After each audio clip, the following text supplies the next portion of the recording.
బులెటిన్లో మరో breaking news చూస్తున్నాం. గొర్రెల స్కామ్ కేసులో కొనసాగుతున్న విచారణ ఇంకా జరుగుతూనే ఉంది. మొదటి రోజు కస్టడీలో నిందితులు రామచంద్ర నాయక్, కళ్యాణ్ కుమార్ ను ప్రశ్నించింది.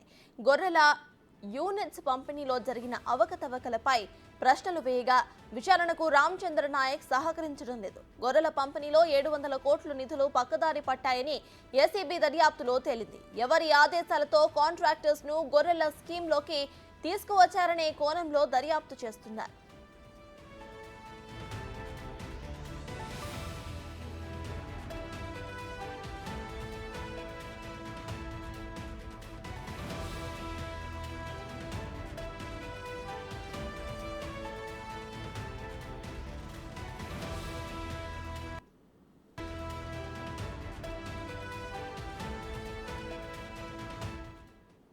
దీనిపై పూర్తి డీటెయిల్స్ ను మా ప్రతినిధి సురేష్ అందిస్తారు. సురేష్, చెప్పండి, గొర్రెల స్కామ్ పై ఇంకా విచారణ కొనసాగుతూనే ఉన్నట్టు తెలుస్తోంది. సో ప్రెసెంట్ అప్డేట్స్ ఏంటి? గొర్రెల స్కామ్ లో కీలకమైన నిందితులను అరెస్ట్ చేసిన ఏసీబీ 3 రోజుల పాటు కస్టడీకి తీసుకొని విచారిస్తుంది. నిన్న మొదటి రోజు వారిని విచారించడం జరిగింది. గొర్రెల స్కీమ్ కి సంబంధించి ఎన్ని నిధులు విడుదల చేశారు, ఎక్కడ పక్కదారి పట్టాయి, పక్కదారి పట్టిన నిధులు ఎవరికి మళ్లించారనే కోణంలో దర్యాప్తు కొనసాగుతుంది.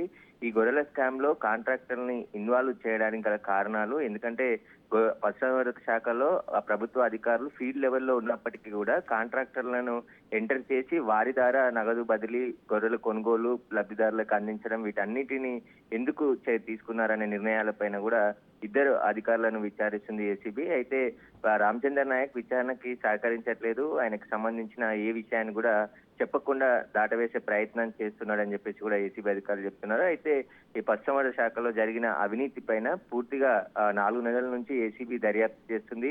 పూర్తిగా డొంకంతా కూడా కదిలే అవకాశం కనబడుతుంది. వీరిచ్చే సమాచారంతోనే మరిన్ని అరెస్టులు జరిగే అవకాశం ఉంటుంది. ముఖ్యంగా లోలోనా కంపెనీతో పాటు మరికొంతమంది కాంట్రాక్టర్లు కూడా ఈ గొర్రెల స్కీమ్ లో ఎంటర్ అయ్యి లబ్ధిదారులకి గొర్రెలు పంపిణీ చేశారు. కానీ అందులో భారీగా అవకతవకలు జరిగాయి. లబ్ధిదారులకి చేకూరాల్సిన లాభం చేకూరకుండా మొత్తం అవినీతి పరంగా ఈ స్కీమ్ ని తయారు చేసి మొత్తం ఇటు అధికారులు, కాంట్రాక్టర్లు అంతా కూడా కుమ్మక్కైపోయి 700 కోట్ల రూపాయలు కూడా నిధులు పక్కదారి పట్టించినట్టు ఇప్పటికే ఏసీబీ దర్యాప్తులో గుర్తించడం జరిగింది. ఇంకా ఆ నిధులన్నీ ఎక్కడికి మళ్ళాయి, రాజకీయ నాయకుల పాత్ర ఈ స్కీమ్ లో ఎంతవరకు ఉంది, ఎవరి ఆదేశాల మేరకు ఈ స్కీమ్ అంతా స్కామ్ గా మార్చారనే దానిపైన ఏసీబీ దర్యాప్తు చేస్తుంది. దీనికి సంబంధించి కాంట్రాక్టర్లను కూడా రప్పించే ప్రయత్నం చేస్తుంది. లోలోనా కంపెనీకి సంబంధించి మోయినుద్దీన్, ఆయన కొడుకు ఇక్రమ్ కూడా విచారిస్తే మొత్తం దీని వెనుకాల ఉన్న వారి పాత్ర కూడా బయటకు వచ్చే అవకాశం కనబడుతుంది. ఇందులో తలసాని శ్రీనివాస్ యాదవ్, ఓఎస్డీ కళ్యాణ్ కుమార్ కూడా కీలకమైన ఫైల్స్ ను పశుసంవర్ధక శాఖ నుంచి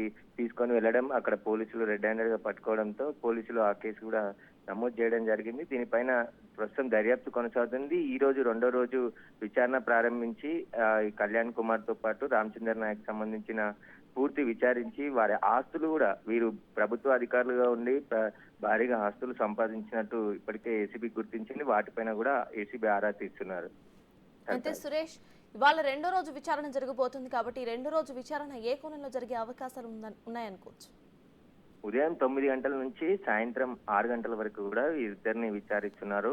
గతంలో ఏసీబీ దర్యాప్తు చేసిన సమాచారాన్ని అంతా వీళ్ళ ముందుంచి వివరాలు రాబట్టే ప్రయత్నం ఏసీబీ చేస్తుంది. ఎందుకంటే పశుసంవర్ధక శాఖలో చాలా కీలకమైన డాక్యుమెంట్స్ కూడా ఇప్పటికే ఏసీబీ పరిశీలించింది. గత స్కీమ్ లో అంటే దాదాపు 6,000 కోట్ల రూపాయల నిధులు గత ప్రభుత్వం గొర్రెల స్కీమ్ కి విడుదల చేస్తే అందులో 700 కోట్ల రూపాయలు పక్కదారి పట్టాయి. వీటన్నిటిని ఎక్కడికి మళ్లించారు? అప్పటి ఉన్న మంత్రి తలసాని శ్రీనివాస్ యాదవ్ కి కనుసన్నల్లోనే ఈ స్కీమ్ లో స్కామ్ జరిగిందా? ఈ నిధులన్నీ ఎక్కడికి మళ్లించారు? ఆస్తులు కొనుగోలు చేసి ఆ ఆస్తుల రూపంలో మళ్లించారా, లేకుంటే ఎక్కడికి వెళ్ళాయనే దానిపైన ఏసీబీ అధికారులు దర్యాప్తు చేస్తున్నారు. అయితే ఫీల్డ్ లెవెల్లో రాష్ట్ర వ్యాప్తంగా పశుసంవర్ధక శాఖలో పనిచేసినటువంటి వెటర్నరీ డాక్టర్స్ కూడా ఇందులో అవినీతికి పాల్పడ్డారు. ఎందుకంటే లబ్ధిదారులని నేరుగా ఊర్లలోకి వెళ్లి వాళ్ళే ఎంపిక చేసి వారికి గొర్రెల యూనిట్లకు పంపిణీకి సంబంధించిన కార్యక్రమం చేయాల్సిందే. కానీ ఇక్కడ కాంట్రాక్టర్లను ఎంటర్ చేసి ఇటు గొర్రెలు అమ్మిన అమ్మకందారులని మోసం చేశారు, ఇటు లబ్ధిదారులను కూడా లబ్ధి చెందకుండా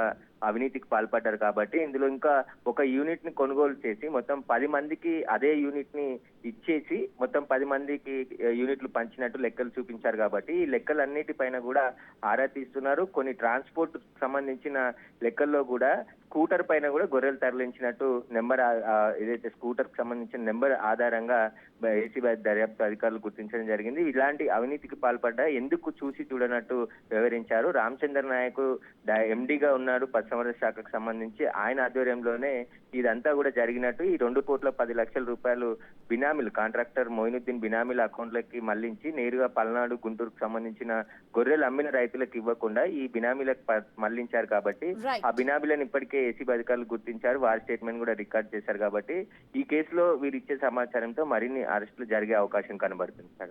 రైట్, థ్యాంక్ యూ సురేష్.